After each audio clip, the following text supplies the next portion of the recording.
Bonjour et bienvenue sur largus.fr. Aujourd'hui, nous allons vous emmener au Dakar. Bon, pour être honnête avec vous, nous ne sommes pas tout à fait en Arabie Saoudite. Mais c'est bien avec deux des derniers vainqueurs de l'épreuve que nous avons rendez-vous.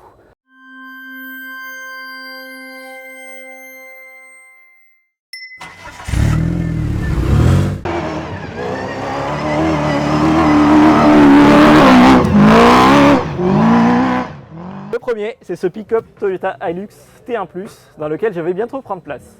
Le second, c'est le français Mathieu Baumel, c'est le copilote de Nasser Al-Attiyah. Les deux hommes viennent même de remporter le premier championnat du monde de rallye raid FIA. Il est donc difficile de trouver quelqu'un de plus qualifié que Mathieu pour nous expliquer le métier de navigateur. Une profession beaucoup moins connue que celle de pilote, mais tout aussi indispensable.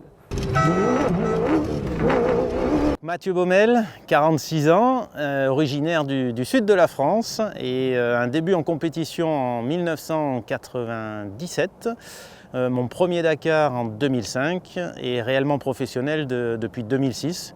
Donc depuis, c'est 3 fois vainqueur du Dakar, 4 titres de vainqueur de la Coupe du Monde des rallye raid, premier champion du monde des rallye raid depuis cette année, champion du monde en WRC2, c'est en rallye traditionnel, WRC, ainsi que 8 fois champion du Moyen-Orient des rallyes.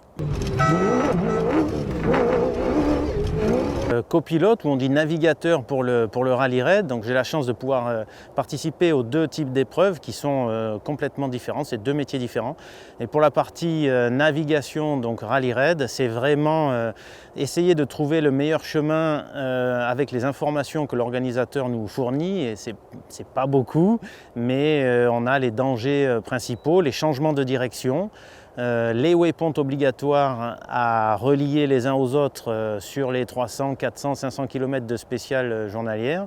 Et donc mon boulot, c'est de relier tous ces waypoints pour ne pas avoir de pénalité, être sûr d'être sur la bonne route et amener Nasser le plus vite possible au point final, et en espérant à la fin être les plus rapides. On en parle malheureusement moins souvent que le pilote, mais c'est quand même vraiment nécessaire pour pouvoir arriver victorieux à la fin d'une étape.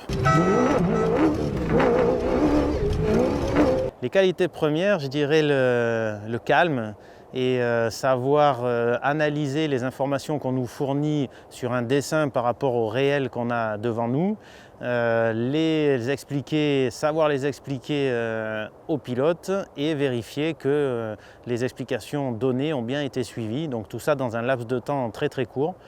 Donc réactivité, anticipation, calme et justesse dans le choix et dans la réflexion. Donc c'est beaucoup de choses, beaucoup d'éléments à considérer pour espérer ne pas faire trop d'erreurs.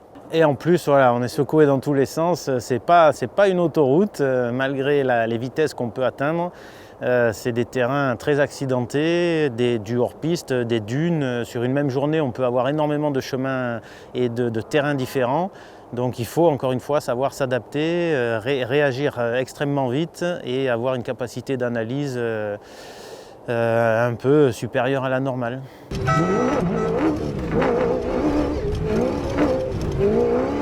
La relation avec le pilote dans le cockpit, qui est assez exigu, donc on y passe plusieurs heures, elle est vraiment primordiale.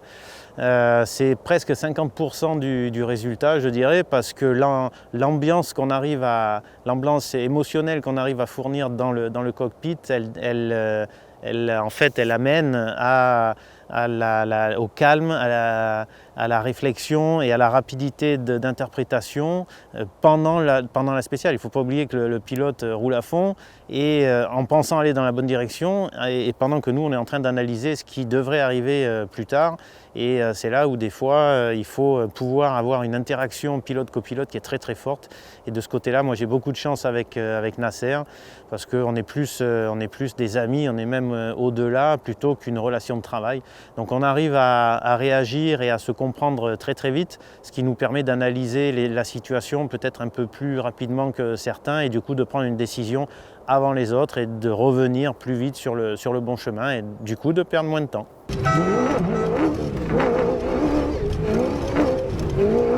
On a eu sur les 3 dernières années beaucoup d'évolutions. On est passé d'un roadbook papier en noir et blanc à un roadbook papier coloré, à maintenant aujourd'hui une tablette numérique où tout est intégré en fait dans cette tablette, et au lieu d'avoir un stylo et d'écrire, on a une télécommande. Donc ça a fait évoluer un peu le métier. Dans cette tablette, c'est un ordinateur, donc on arrive à l'organisation, nous on n'y a pas accès, mais l'organisation arrive à envoyer énormément d'informations quasiment en instantané au dernier moment.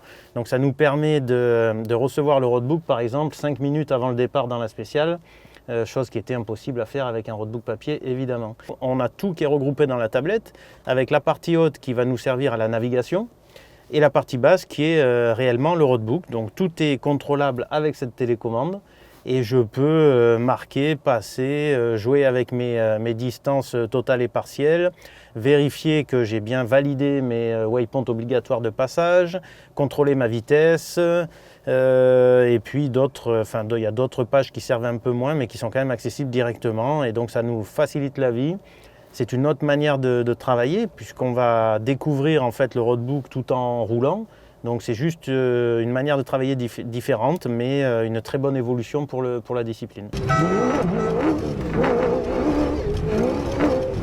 Pas du tout, au contraire, parce qu'on avait la possibilité avant de recevoir le roadbook la veille, ce qui nous permettait de travailler quasiment toute la nuit sur des cartes, sur Google Earth, sur tout ce qu'on avait à disposition des passages des années précédentes, et de préparer en fait la journée. Donc on ne savait pas réellement où est-ce qu'on allait passer, mais on avait quand même une bonne idée du déroulé de la journée. Aujourd'hui, tout ça n'existe plus, et je découvre finalement, au moment où j'appuie sur mon bouton pour faire dérouler donc le roadbook, je découvre ce qui arrive derrière. Donc je n'ai aucun moyen réellement d'anticiper ce qu'il va y avoir dans 5, 10, 20 km, et j'avance tout en essayant d'être au plus précis sur le roadbook qu'on m'a fourni.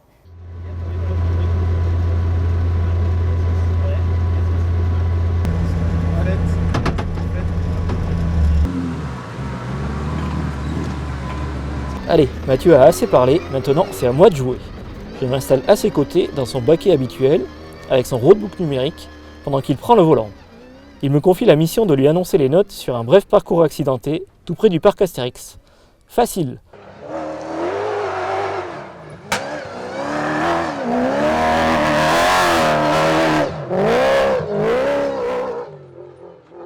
Bon d'accord, en fait c'est loin d'être facile.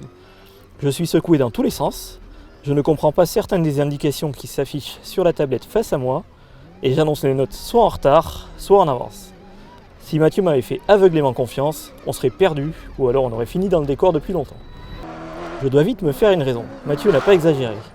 Malgré l'évolution technologique, il fait bien un métier très compliqué, et je ne serai jamais prêt à temps pour accompagner Nasser Al-Attiyah à sa place sur le prochain Dakar.